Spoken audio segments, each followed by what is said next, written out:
I'd like to call to order the Wednesday, October 25th, 2023 meeting of the Lee County Zoning Board of Appeals. Alice, would you call the roll? Bruce Forrester, Here. Craig Burrow, Here. Mike Pratt is not present. Rex Meyer, Here. Next thing on the agenda, is there a motion to approve the minutes of our last meeting? So moved. We have a motion. Do we have a second? Second. We have a motion and a second. All in favor, say aye. Aye. Aye. All opposed, motion carries. Tonight, we will begin the public hearing of the Wiggins Solar petition number 23-P-1616, an application for a special use permit to construct a 2 megawatt ground-mounted solar energy system.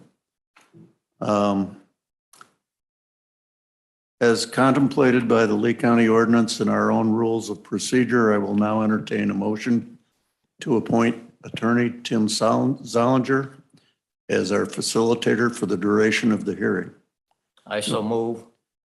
Do we have a motion? Do we have a second? Second. I have a motion and a second. Any comments?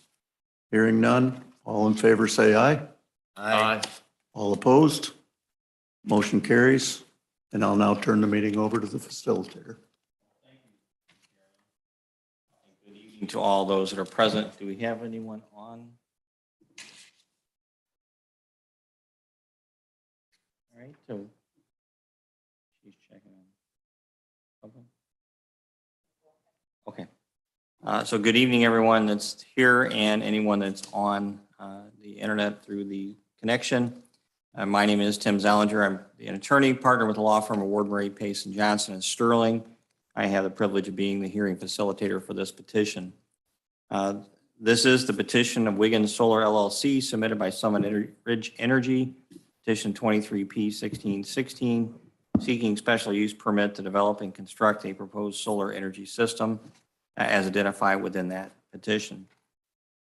My role this evening is to facilitate the hearing and assist the board with considering the evidence and the relevant legal standards.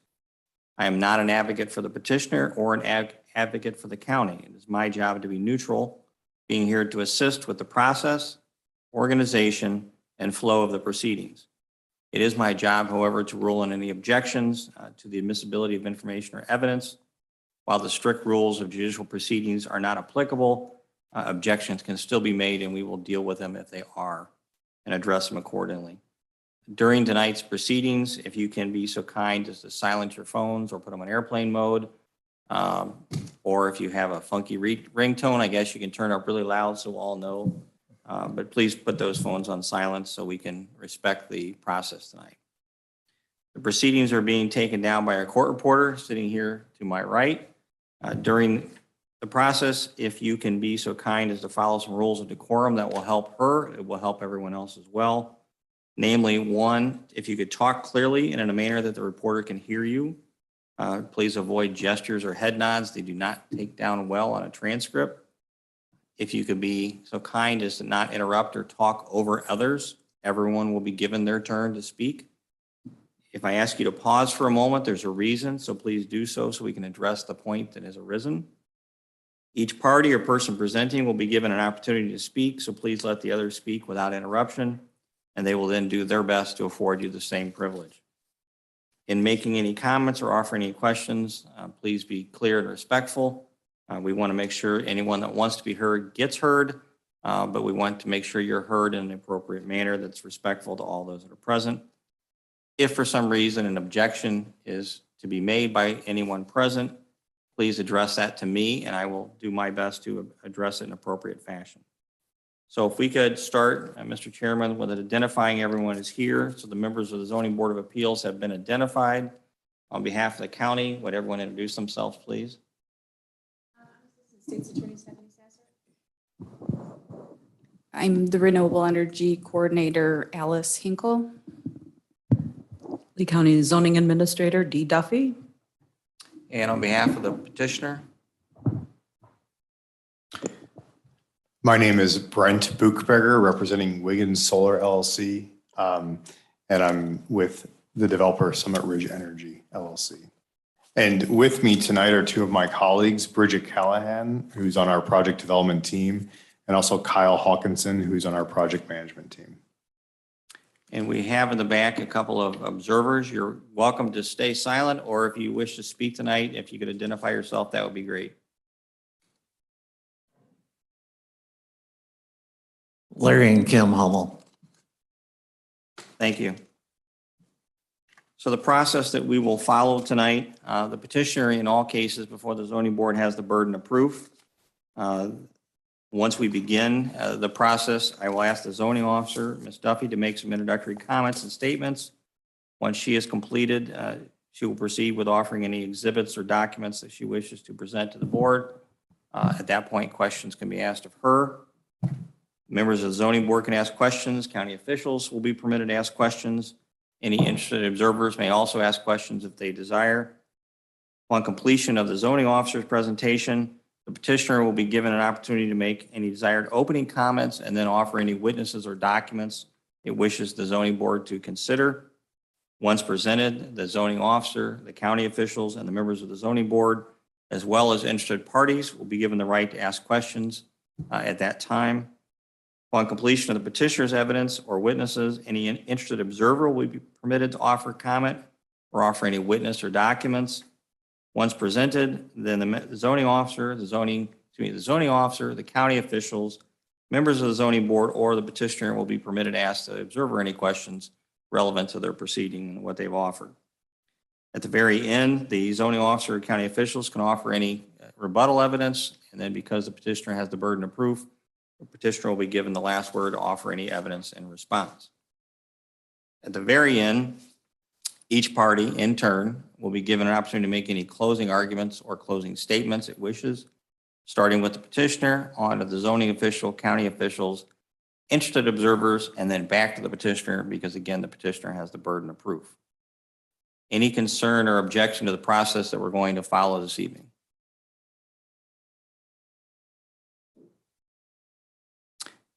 I also want to note for purposes of the record that the petition in this case was filed around the time that the county board ordinance was amended. We will be following the process and standards set forth in the amended ordinance, which is ordinance 2023-05-003. That ordinance provides in relevant part, and I do want to highlight this, under Article 12 of that ordinance, hearing factors. The county board may approve a commercial solar energy facility special use permit application if it finds the evidence complies with state and federal law as well as regulations and with the standards of the zoning code, including the factors that I'll list in a minute. The factors listed in the ordinance are applied as a balancing test, not one individual requirement. It takes paramount over the other. They're a cumulative balancing test. It's not a test of whether each factor individually has been met.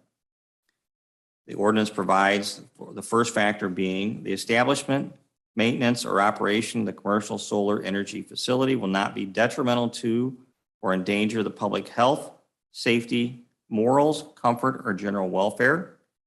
The commercial solar energy facility will not be injurious to the uses and enjoyment of other property in the immediate vicinity for the purposes already permitted, nor substantially diminish and impair property values of surrounding properties. The establishment of the commercial solar energy facility will not impede the normal and orderly development and improvement of the surrounding properties. Adequate public utilities, access roads, drainage, and necessary facilities have been or will be provided. Adequate measures have been or will be taken to provide ingress and egress designed to minimize traffic congestion on the public streets. The proposed commercial solar energy facility is not contrary to the objectives of the current comprehensive plan of the county. And the commercial solar energy facility shall, in all respects, conform to the applicable regulations of the ordinance and the zoning district in which it's to be located, except as the regulations may in each instance be modified pursuant to the recommendations of and approved by the county board. Finally, the ordinance does provide that the county board may stipulate conditions, guarantees, restrictions upon the establishment, location, construction, maintenance, and operation of the commercial solar energy facility as are deemed necessary for the protection of the public interest and to secure compliance with the standards and requirements of the county's ordinances. Any questions or concerns about the ordinance hearing factors as I presented them? We have one online, is that? Mr. Pratt from online, do you have any questions or concerns to date in what we've stated?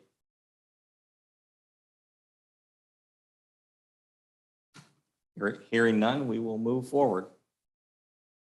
So this evening, individuals testifying will be sworn in, present their information, and then we will go with questions after they present from the petitioner, questions from the zoning board members, questions from the county officials, and circle back as presented. So tonight, we're going to start with Ms. Duffy on behalf of the county and the zoning office. So if she would come forward, be sworn in. You solemnly swear or affirm under penalty of perjury that the testimony you're about to give should be the truth? Sign your name. Now print your name. And now you get to state your name. D. Duffy.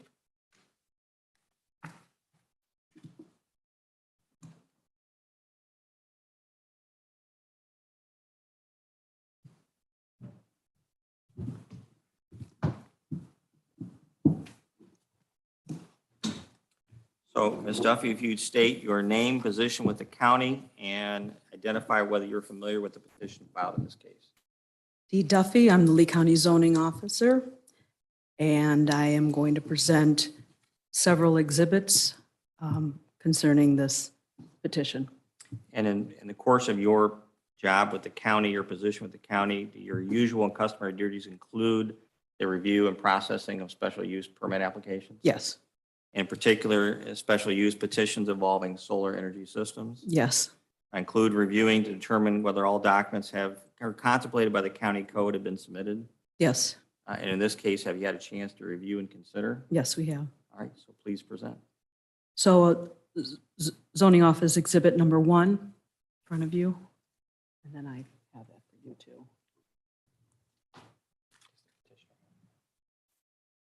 They do not.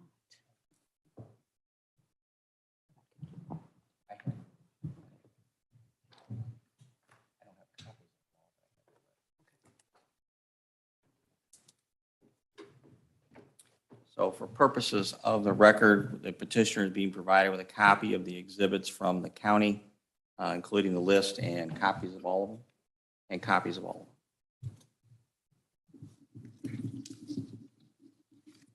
Please proceed, Ms. Duffy. Thank you. The first exhibit is a copy of the file stamped petition 23P 1616.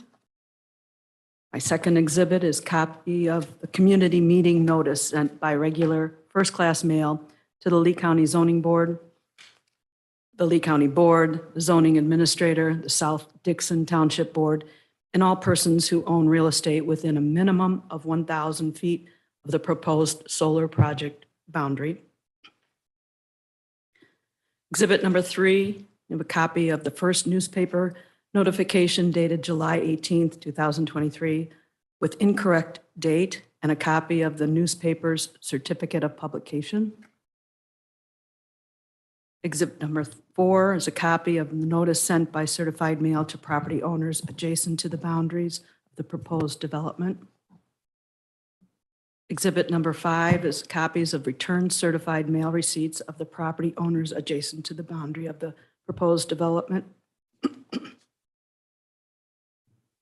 Exhibit number 6, copies of the notice sent to District Number 1 County Board members, Lee County Health Department, the Lee County Engineer and Highway Supervisor, Lee County Soil and Water Conservation District Office, South Dixon Township Supervisor, and the South Dixon Township Highway Commissioner.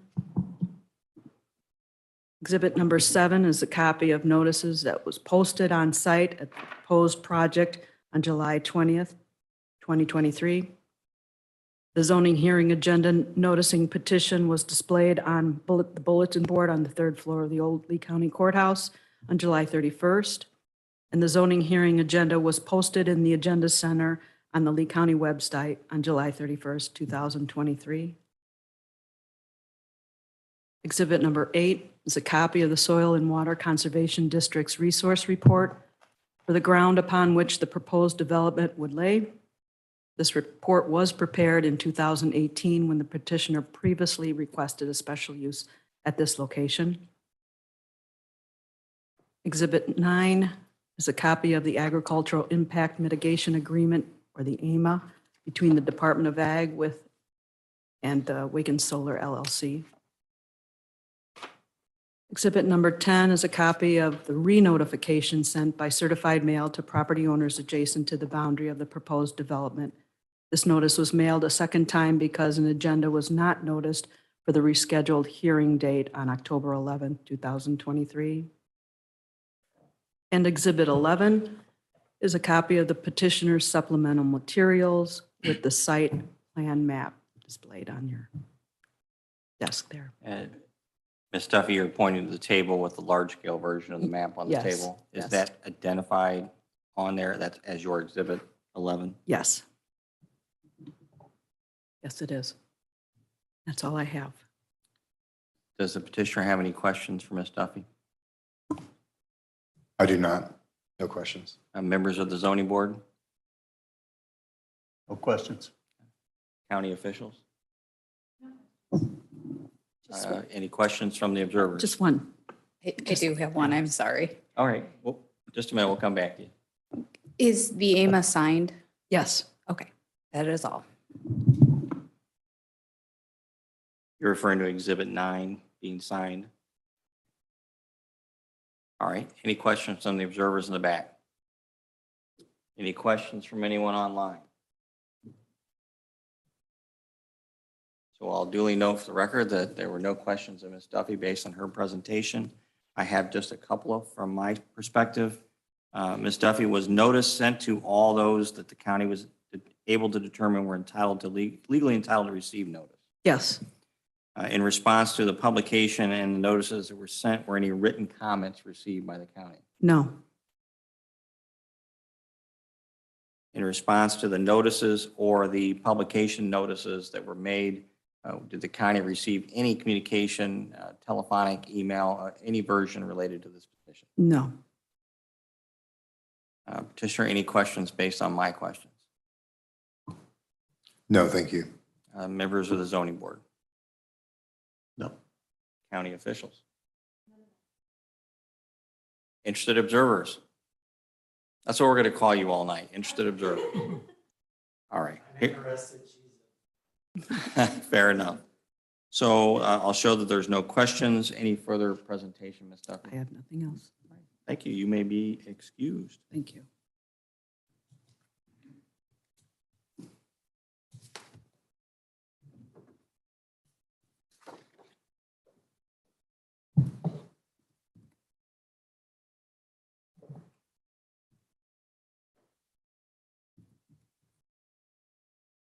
And petitioner, we will now go to you. If you would be so kind as to stand up and be sworn in.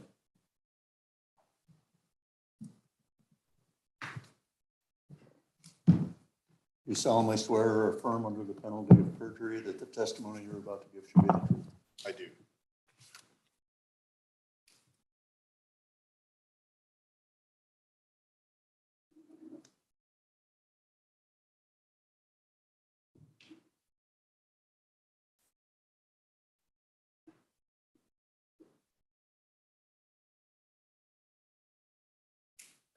Thank you.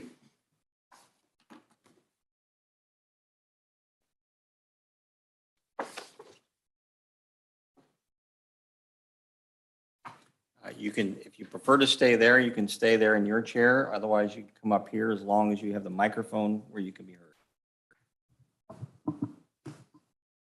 I'll stay at the table.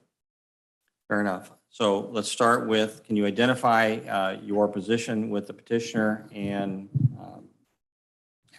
identify your position with it? Yes.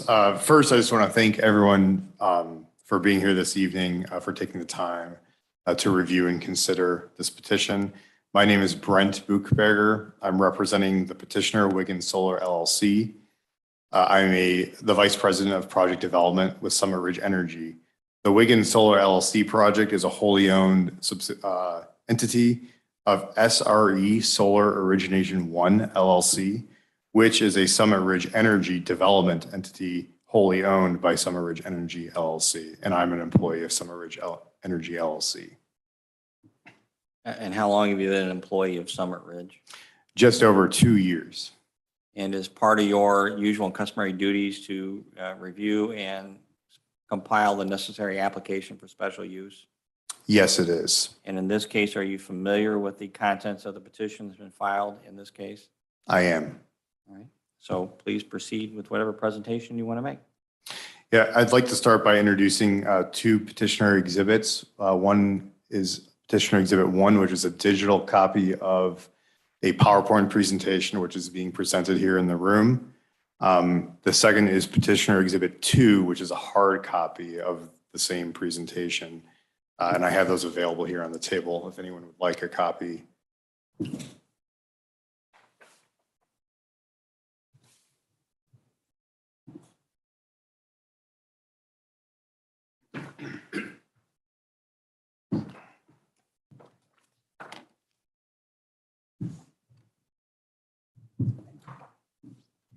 They passed it on. I got it. And we do have additional copies of additional hard copies available if anyone would like one.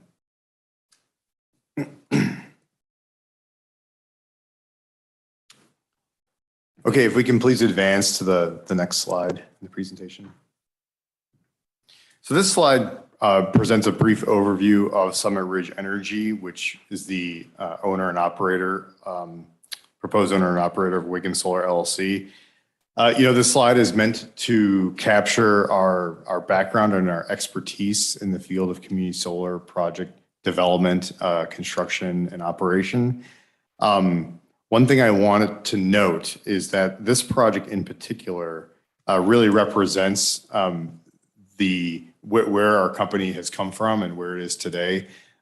This project, development of the Wiggins Solar project, began in 2017 prior to the beginning of the adjustable block program by the Illinois Power Agency. Summit Ridge Energy was the developer then. We're the developer now. We've now have nearly 400 megawatts of community scale solar projects deployed in North America. And that's starting from our conception in 2017. The Wiggins Solar project is one of our first. Since that time, we've deployed nearly $1.6 billion in capital and investments in these projects. And we're currently serving 50,000 subscribers from our systems. Again, all that growth since 2017. So again, would like to just share, the background of where we've been, who we are, and the fact that we were here in 2017 and we're back again, continuing to be invested in this project that we would, like to discuss today. Next slide, please. And some additional background on our company, more specific to Illinois. Summit Ridge Energy is an approved vendor with the Illinois Power Agency. That means we bear responsibility for our actions in developing and also operating the systems, both as a constructor of the system, but also managing subscriptions, working with the Illinois Commerce Commission and ensuring compliance with the overall community solar program. That's what's all wrapped into that approved vendor designation. We are a major owner of community solar assets. We have 50 projects currently operating in the state with 40 under construction right now as I speak. We build these projects, they're community solar projects. They're intended to benefit the community, which I'll discuss further in my presentation. One of the ways we provide a benefit is for subscribers of the systems is a discount on the retail electricity that they receive from their utility. To date, we've delivered about $1.5 million in savings for the systems in Illinois. And we have about 25,000 residential customers in the state of Illinois that we're serving with our community solar projects. I have here that, that we've paid about $500,000 in property taxes to date. That number is going to continue to grow. This is obviously we pay taxes in arrears and projects have only been around so long, right? So this number, a lot of the quantities you're seeing here are representative projects we finished either this year or will finish this year. And, our economic benefit to the communities where those projects have been developed are just going to be realized starting next year and the year after. So, and I mean, a brief overview of how community solar works in Illinois. The systems, they connect to the distribution grid, the same grid that we receive power at our residential and commercial properties from. The value of the energy generated by the system matches the value of the energy that's being delivered at those locations. So when we generate energy, it basically has a monetary value equivalent to what was generated at that point in the grid. We, as the owners and operators of the system, we are obligated to find what we call subscribers. So we have to deploy the economic benefit of the system across utility metered accounts, right? And so that value we typically will sell at a discount to the retail rate, and so that's where those bill savings come in, because individuals are receiving like a bill credit or an offset on their utility bill equal to their portion or their subscription size with the community solar project. And again, Summer Ridge Energy's role here. Tonight, we're here as a development company. We do develop our own projects, but I'm emphasizing our roles in ownership. We also purchase projects in the act of purchasing the project. We are purchasing like the development entitlements to that project. We are then constructing and operating those projects. So we have a lot of experience on the construction side and the operation side, in addition to the being a developer as well. I'd say that us acting as a developer, the benefit we have being that owner operator is kind of the buck stops with us, right? So we are, the commitments we make here this evening on the record are going to be borne by our company, right, as we go into the construction and operation of the asset. Next slide, please. This is just a brief overview of like the history of the project, which I have mentioned. The project's been in development by Summer Ridge Energy since 2017. We have the petition here tonight of 23-P-1616, which is a petition and an application under the current solar ordinance 2023-05-003, which is the current Lee County solar ordinance. The project was previously considered by the county and approved in 2018 under petition 18-P-1524. The project has not changed materially in terms of location or characteristics since that previous petition. We have, as Ms. Duffy provided testimony, we have performed outreach, community outreach in the form of a community meeting. That's actually that's not currently required under the solar ordinance, but we did see that it was required previously in Lee County. And we do understand that to be a best practice. We think that level of engagement is important. We did host a community meeting for this project actually twice previously, one last summer that we provided notice for, and then again in July of this year. We tried to cast a wide net. I think we noticed about 39 individuals for that to ensure, we would trying to encourage participation in that meeting. And we did post notice in the Dixon Telegraph, and we've also provided public notice in accordance with the SUP application requirements back in August. Next slide, please. So this slide begins by introducing the project area, and it depicts the setbacks from the property lines. But I like this slide and this picture because it does give an overview of the area where the project sits. This is a proposed 3 megawatt DC, 2 megawatt AC community solar project sited on approximately 20 acres of a larger 150 acre property sitting south of I-88, east of Burkett Road, west of Red Brick Road, and north of Route 52. And this is located on parcel ID 18-08-11-400-014. One item to note on this slide is that we do meet the county's requirements of minimum setbacks under the current ordinance.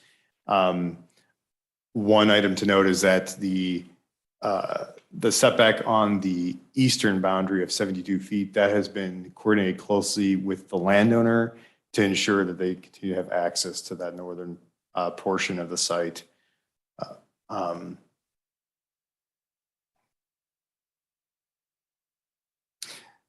And just as just to note that we do comply with the 150-foot setback from buildings and structures on non-participating properties, the 50-foot setback from property lines of non-participating properties, and our minimum setback is to the north, just to the north. To that, there's a property line there where the tree line exists. We're showing a 57-foot setback. That property has just actually recently transferred to the landowner, so that will become a participating property as well, which is our minimum setback. Next slide, please.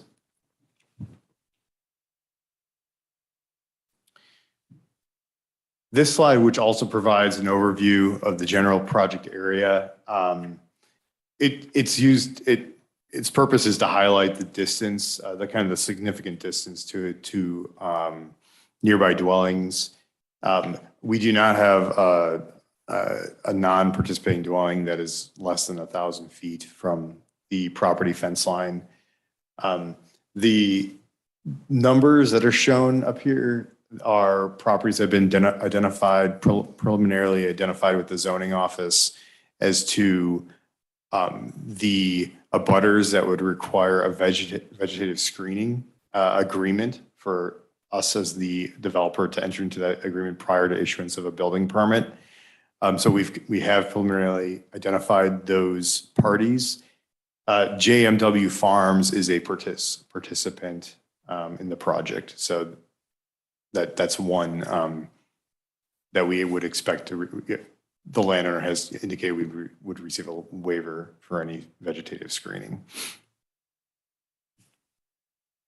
I'm sorry to interrupt you. For the others that is not a participant, do you have agreements with them for vegetative screening? We do not yet have. We have not yet begun those negotiations. However, I will say that Summer Ridge Energy, as developer of another project in Lee County, is very familiar with the requirements of the vegetative screening ordinance. We have developed with our legal team a form of the memorandum of understanding to very clearly present the options to that party in terms of whether either having the landscaping installed or selecting a payment in lieu of the landscaping equivalent to the value of the screening. And we also have a licensed landscape architect that has now prepared those plans to the county's requirements in support of that memorandum of understanding. So I can say with confidence that we have a strong understanding of the county's requirements. We have not yet engaged these abutters for this project. Thank you.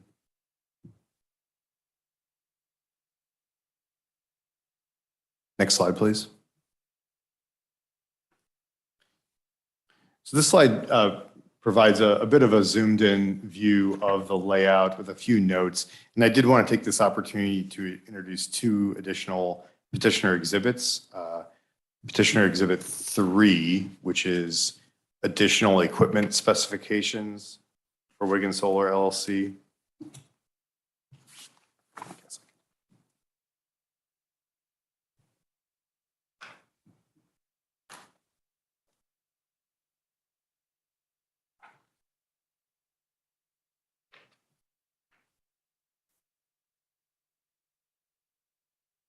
Thank you. And the next is petitioner Exhibit 4, which is another copy of the site layout. It doesn't, well, first I'll pass it out and then I'll describe it.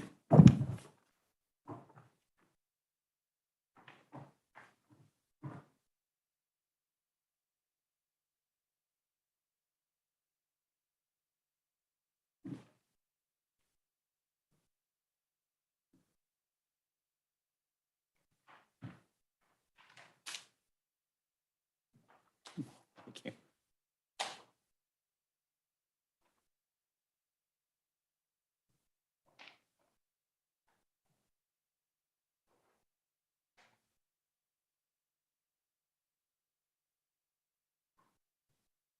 I will note while you're doing that for the observers and the interested and observer in the back, if you want to see these as they're presented, just let me know. You can come up and look at these if you want to, okay? Please proceed. Thank you.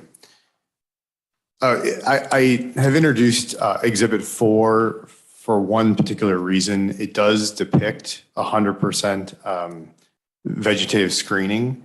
The reason why we wanted to include this on the site plan is that in the event, basically we wanted to demonstrate that we do have the real estate to, and we've considered that in the plan, that while whether or not we end up installing vegetative screening will be the result of following the ordinance and working with the abutters, we wanted to demonstrate that we have actually considered a buffer area in the site plan, that it works with our required setbacks, it works with the facility layout, and that, again, that we have considered that piece.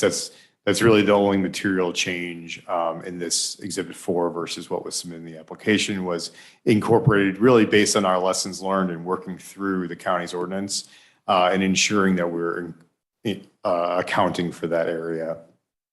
Some other notes that I wanted to make on the plan.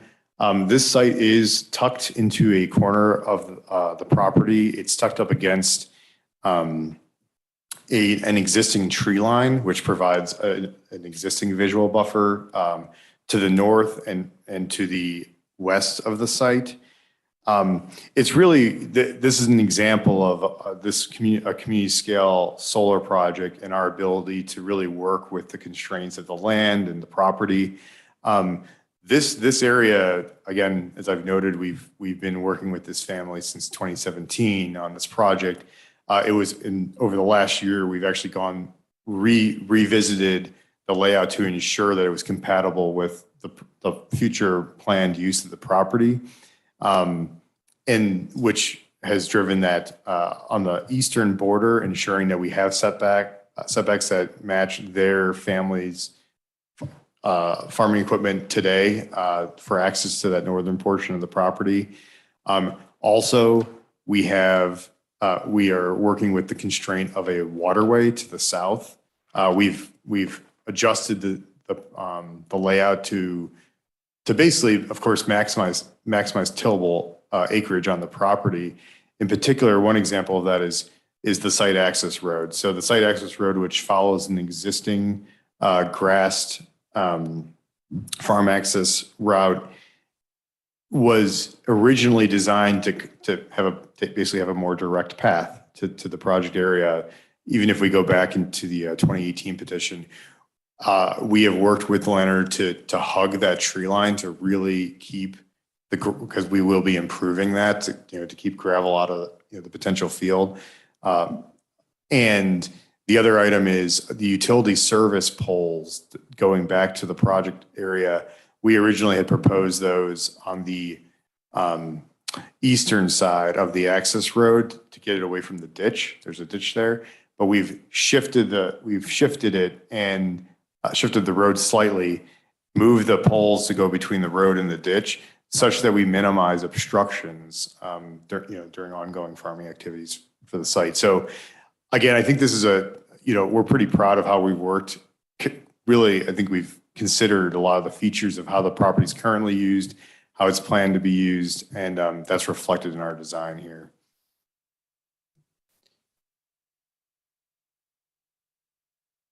And I think that's all the, I think I've covered the notes on this slide. Next slide, please.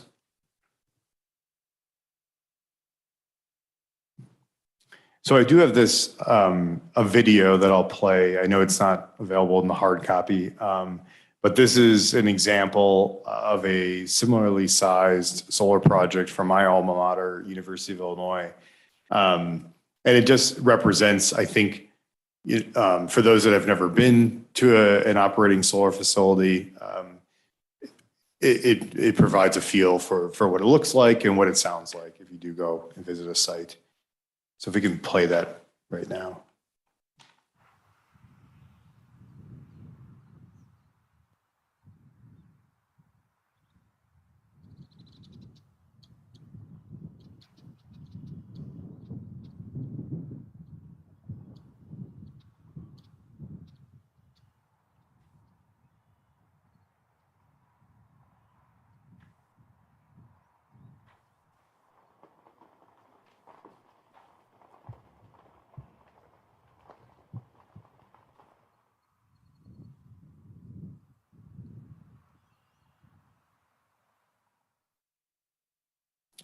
Thank you. And I know that might have been difficult to hear here in the room. I don't know if it was easier on over Zoom.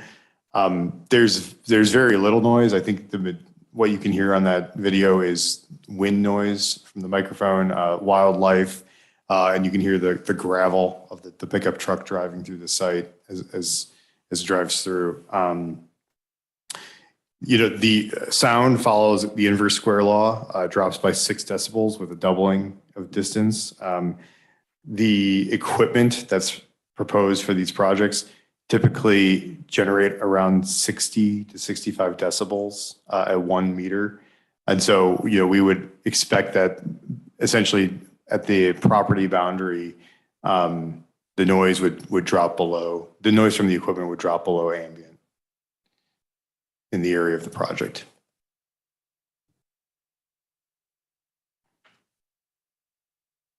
Next slide, please. And these are, there's this slide and the next are a couple pictures of representative projects that Summer Ridge Energy has completed. Next slide, please.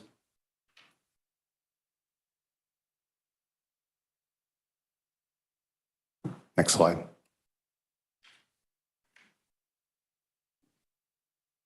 I just wanted to touch on the construction, design and construction of the facility and highlight a few key items. If the project is approved, we would proceed at that point with detailed design. That would be detailed design work that would be started by both Summer Ridge Energy and also the utility, Commonwealth Edison.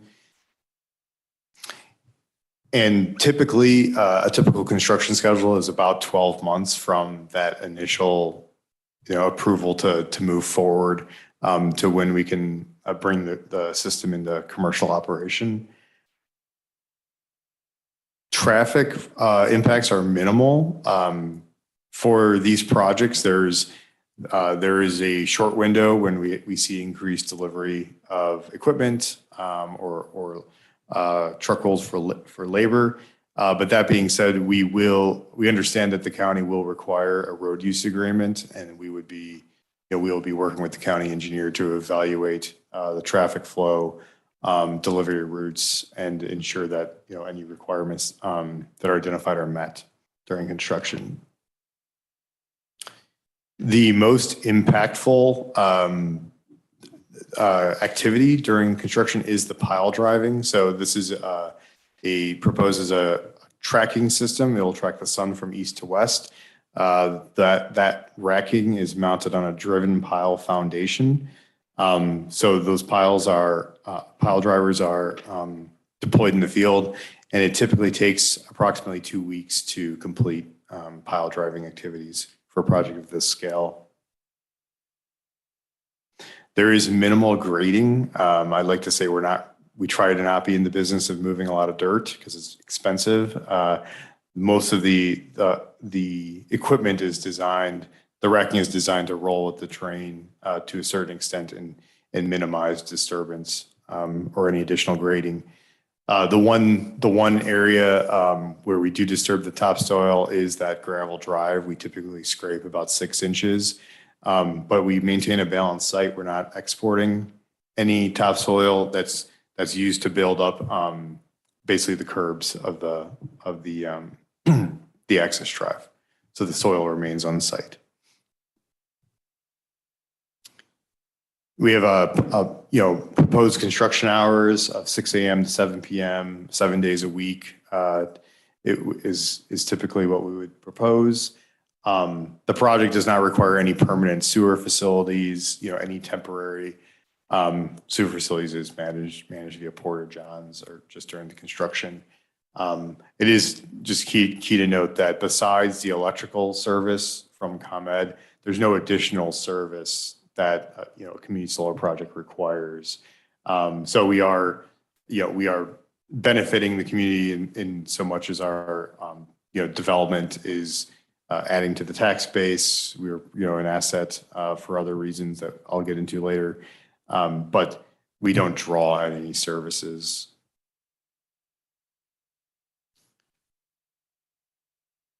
And this area of the site will be converted from currently it's soybeans, planted with soybeans.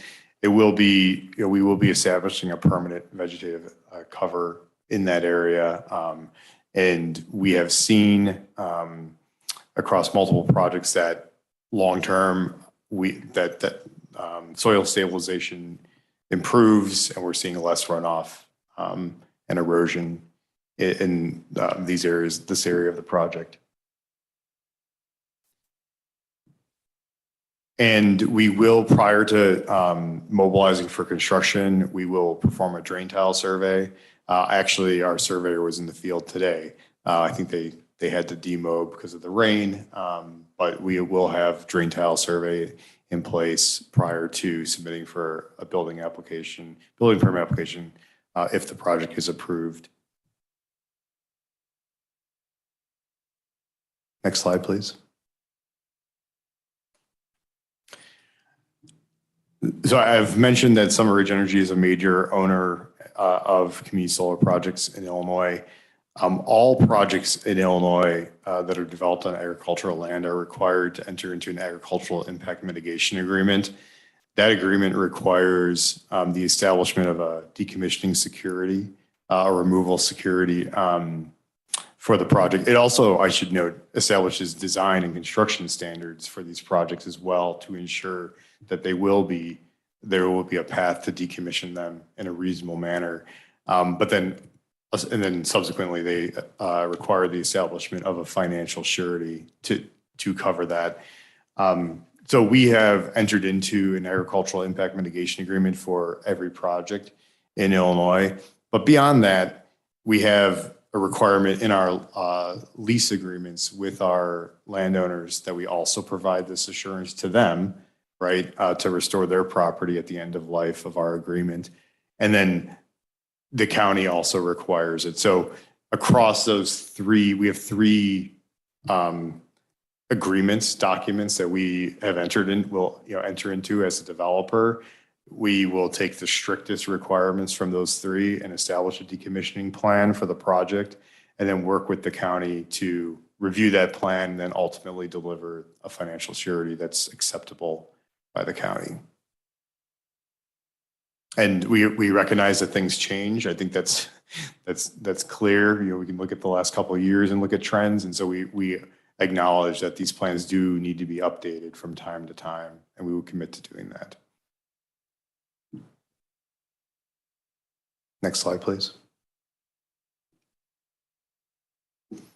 And I just wanted to close with a few benefits that we see. Obviously, I'm here representing a company that this is what we do day in, day out. We obviously believe in the benefits of these projects.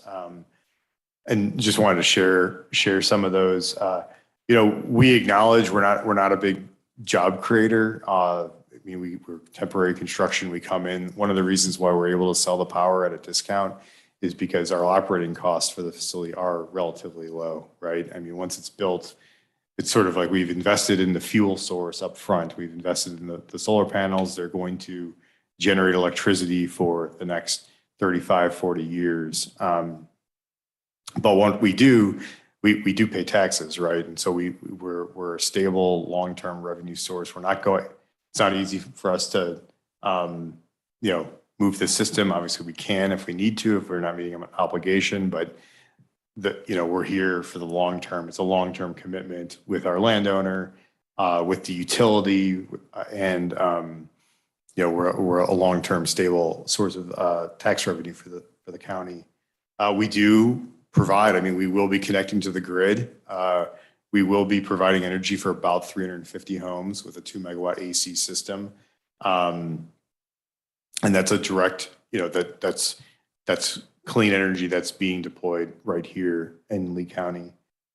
The project is designed, I just mentioned all of our commitments. The project is designed to be restored to agricultural use at the end of life.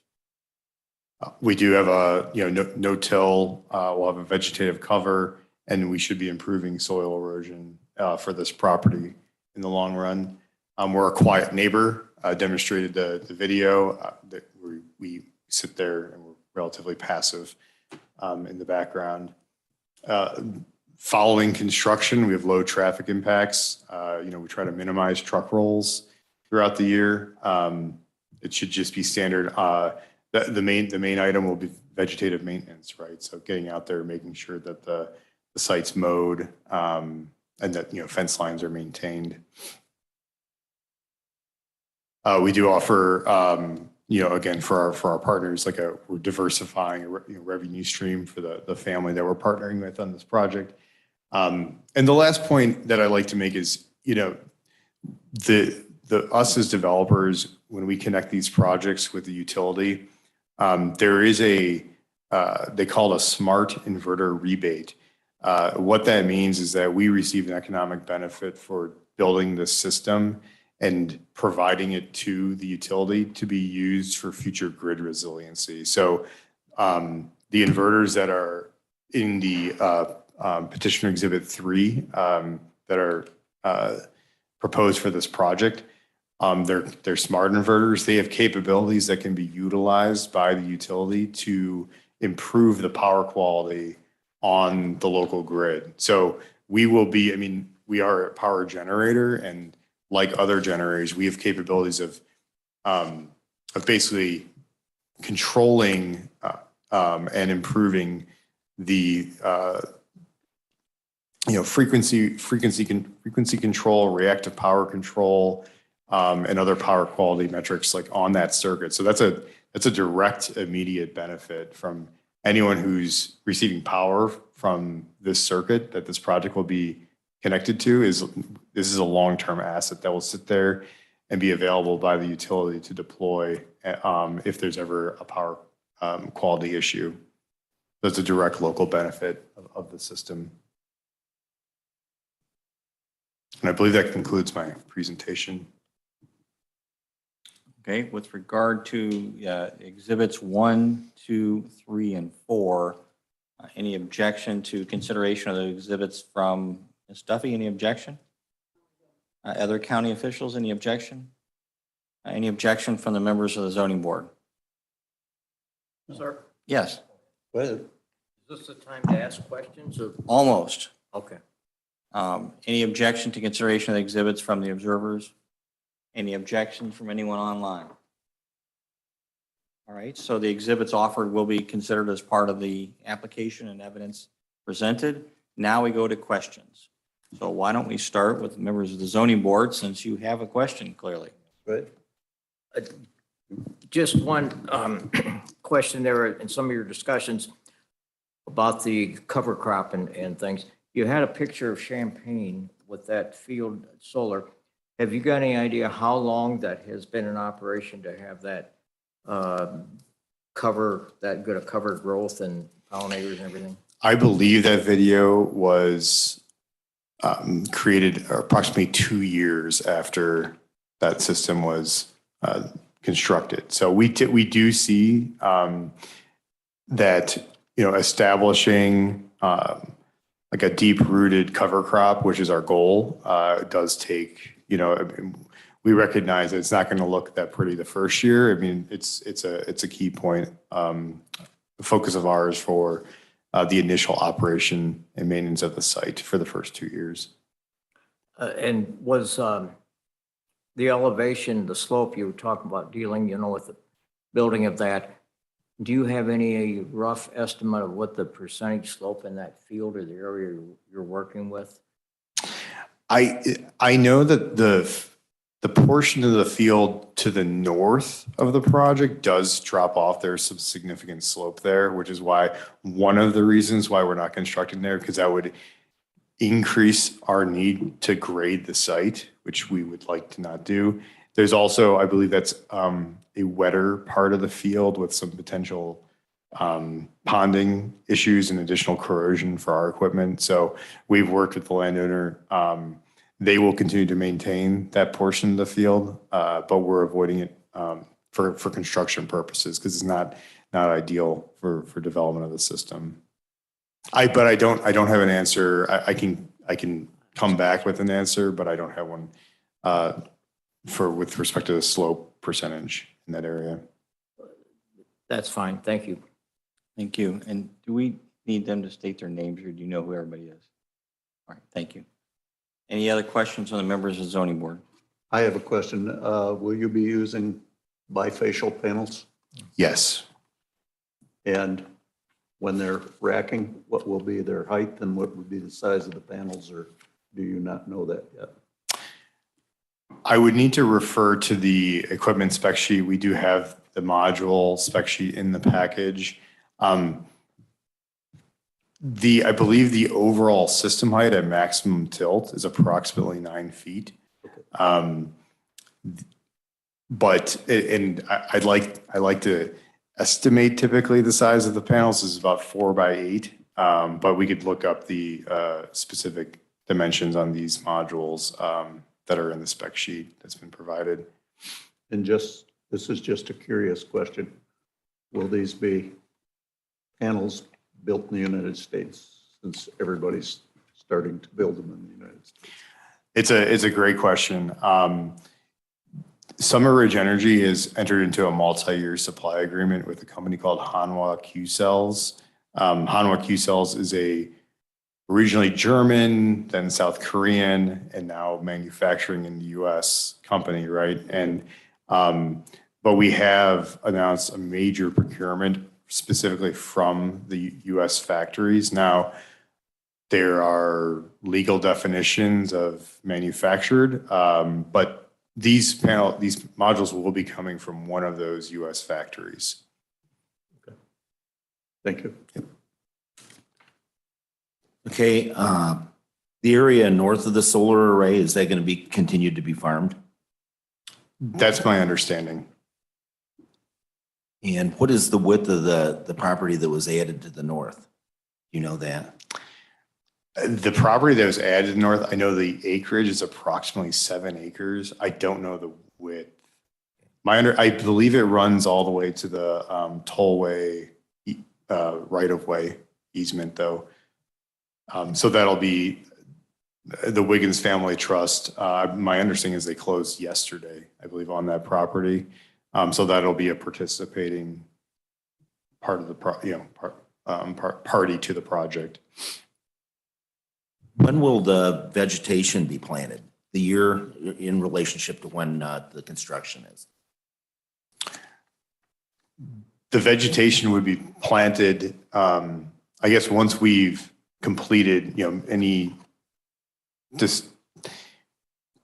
don't want to use the word major, but it's all relative, right? So our major disturbance would be the trenching. The county does require buried electrical wiring within the field, which actually increases the disturbance. Our typical standard is above ground, under the glass, under the PV modules, but basically on like a cable, like a carrying cable, right?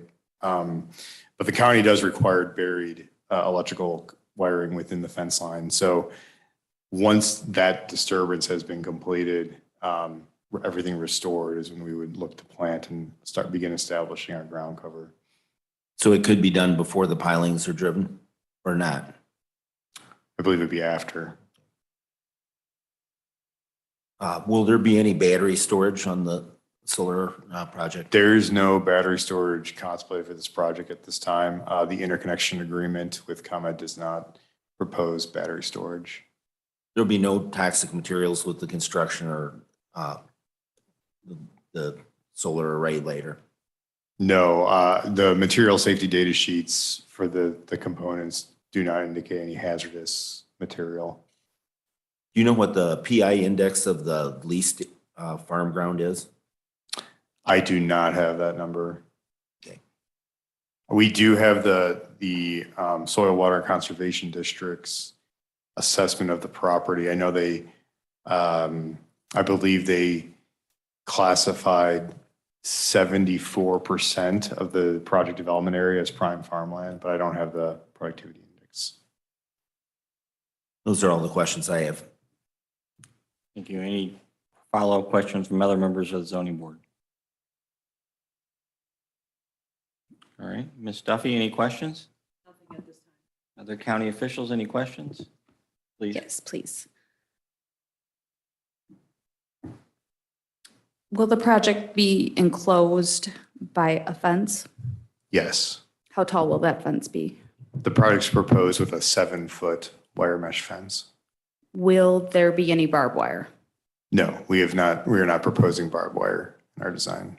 Will the fence allow for animals to travel through the project? Small animals? I don't know the answer to that question. I don't believe we have any specific accommodations for animals. Whether or not a small animal could pass through is something we'd have to review. You, can you confirm that no component of a solar panel will exceed 20 feet above ground when the solar energy facilities array are at full tilt? I can confirm that no portion of the solar array will exceed 20 feet. The project does propose utility poles, or does contemplate the addition of utility poles. My understanding is the poles in the area of this project along Burkett Road are approximately 30 to 40 feet tall. The utility would be required to construct additional poles to mount their equipment to serve the project. And then we do propose poles on the project side of the interconnection that would run along the existing ditch and farm access road to access basically the solar project area. But that would all be outside of the fence, outside of the solar array.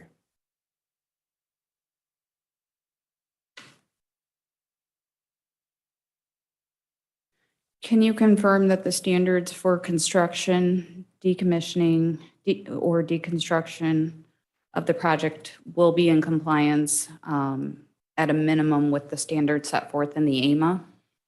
Yes, I can confirm that. Was an EcoCat completed? Yes. Were there any recommendations? No, the consultation from IDNR was terminated without any follow-up recommendations. Was a consultation held with U.S. Fish and Wildlife? A review was performed of federally protected species. None were identified in the project area proposed for development. Were any protected lands identified by IDNR or the Illinois Nature Preserve Commission? No, Was a consultation with the Illinois State Historic Preservation Office conducted? yes, Were there any findings? there were none. The consultation was terminated. What is the status of your interconnection agreement with ComEd? We have an active interconnection agreement. At what point will you find out, will this project have to be approved through the state lottery? This project will not need to be approved through the state lottery. So would it be safe to assume that construction could potentially start once your interconnection agreement with ComEd is completed? The interconnection agreement is completed. Okay, We have final results, and we've noticed ComEd to basically that we fully executed the agreement. So it's complete. It's a matter of, will we give them notice to proceed to begin their engineering work? I mentioned that detailed engineering, both on the utility side and on some Ridge's side, would begin depending on whether or not the project received approval from the county. But with respect to the status of the interconnection agreement, it is fully executed and in good standing with ComEd. how soon would you, if this project is approved by Lee County, how soon do you anticipate construction starting? I believe we would be looking to proceed with detailed engineering in the this winter, and seeking a construction start in the spring of 2024.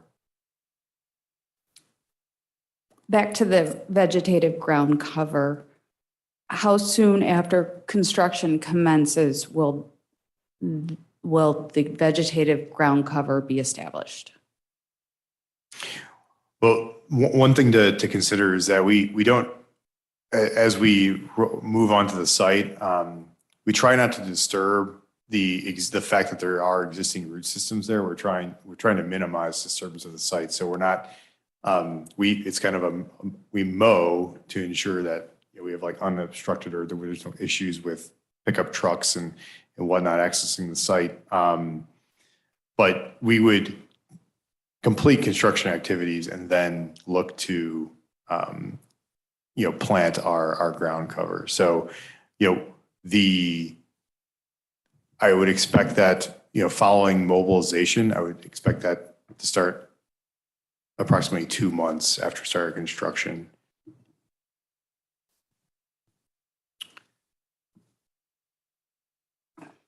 Excuse me, I'm looking at my notes here real quick.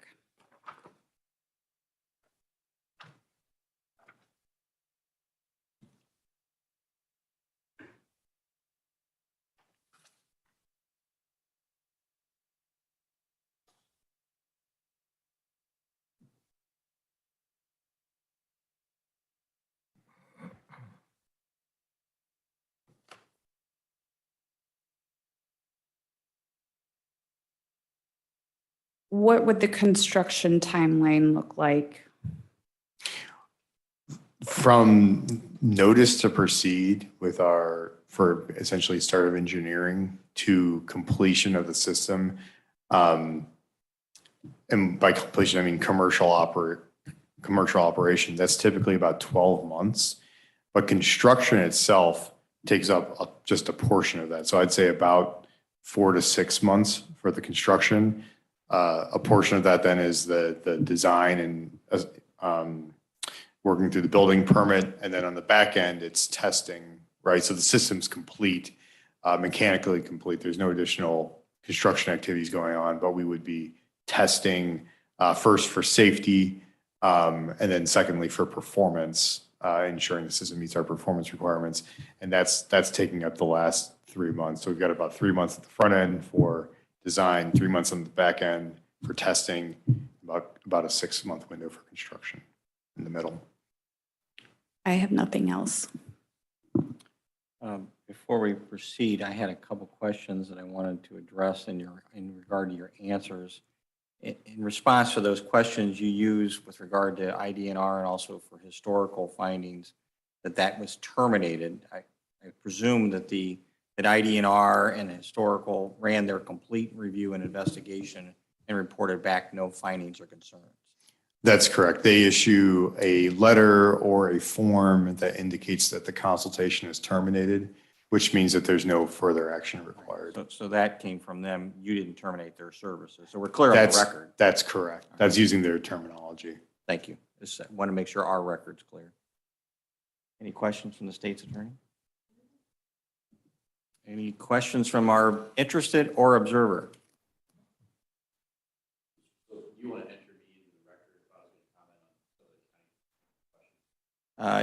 Yes, so if you would state your name, if you would come forward so we can swear you in since you're going to put a comment in the record.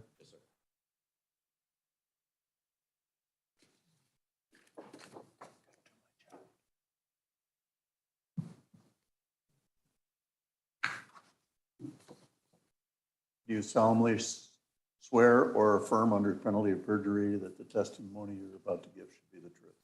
I do.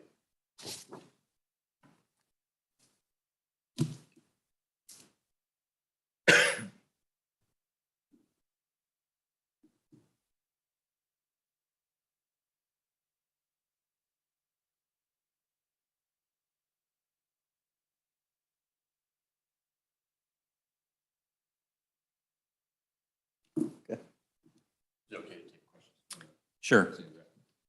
Just if you would state your name and position first and then proceed with that. Thank you. My name's Kyle Hawkinson. I'm one of the project managers, colleague of Brent. Just wanted to stand and speak and answer any of the questions from the county board members pertaining to, one, the fence item, but then also, two, I think there was another question I might have missed, so I can address the fence question first. Do you mind maybe restating your question?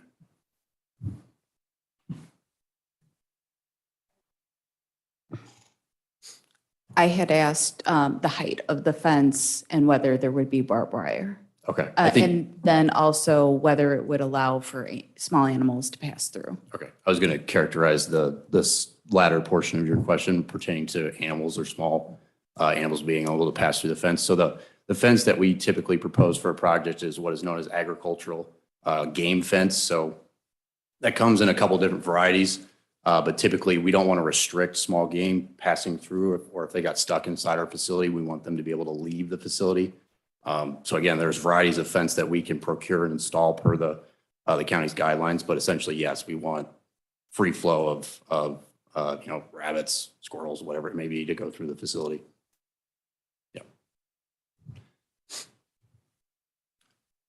Anything further? I think maybe somebody from the zoning board had a question related to another portion on the parcel itself. I don't remember if it was a setback distance or something pertaining. I know pH was mentioned, but I don't know if we I just asked what the width of the added property was. Oh, got you.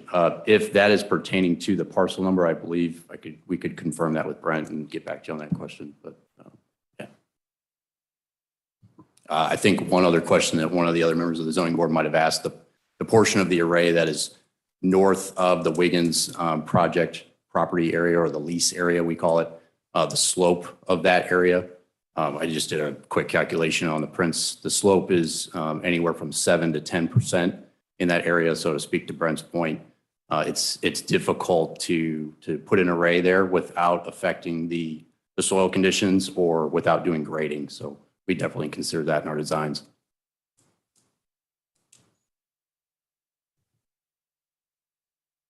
Thank you. Thank you. Does members of the zoning board have any questions of that gentleman based on his comments? Ms. Duffy, any questions? Any further questions? Okay. Any questions by the interested and observer? All right, fair enough. Any further presentation from your part? I do not have any further comments. Okay. Do you have any other witnesses you wish to present or any other documents you wish to have entered? I do not. All right. Ms. Duffy, any documents or witnesses in rebuttal or response? Any witnesses or documents from the county, state's attorney's office? Members of the zoning board? Interested observer? Anyone online? Okay. So at this point, it appears there's no further evidence to be offered by any party to this proceeding. We have any other comments or questions before we do closing statements from the parties? We have all the exhibits from the zoning office into our record. We have the exhibits from the petitioner. Yes. Are you the observer or are you the interested? All right. If you would go to the microphone, state your name. Yes, Larry Hummel. My wife and I are adjacent property owners to the project, just to the west. And we would like to speak in favor of this project. It looks like a great place for some solar panels so that, here in the United States and Illinois and Lee County and South Dixon Township, we can move forward with some green energy. Thank you. Thank you. All right. So at this point, we'll circle back. Petitioner, you have the burden. So your comments first, if anything, in closing. I just want to thank everyone again for their time this evening and for our ability or affording us the ability to come back and present this project again for consideration by Lee County. We do believe in this project. We've spent a lot of time at Summer Ridge working on the Wiggins Solar project. We do believe it will bring benefit to the community. One additional very specific benefit that I'd like to add that I had in my notes, but I failed to mention was that when we enter into the agreement with ComEd for generation service at this location, part of that deal is that we pay for grid infrastructure improvements, and this project will be funding improvement of the three-phase circuit along Burkett Road near, short term. That's to serve us, but that is an asset that will be available. Basically an improved circuit for the community long term along Burkett Road there. So again, we believe it will be an asset. We think it's sited. It's in a considerate location with minimal impact to the surrounding area, and looking forward to the decision from the county and the board. Thank you. Thank you for your comments. Any comments from the members of the zoning board? No. All right, Ms. Duffy? County State's Attorney's Office? Any further comments from the interested or the observer? Any comments online? Okay, and you are the petitioner, so if you had any last, there's nothing really to rebut, but any last word, it's yours. No, thank you. All right, hearing no further evidence, witnesses, or comments by any of the parties, having duly asked anyone online if they wish to make any comments. We've received no written communication, so there's nothing to read into the record. The county's received no oral communication outside of this proceeding, so there's nothing to enter into the record. We'll conclude and close the hearing portion of this process and thank the parties for their presentations. The zoning board will now move to the fact-finding and report stage of this process. I believe we have a date set for that. Next Wednesday.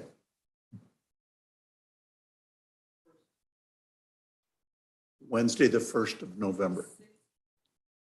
At what time? 6 o'clock. Okay.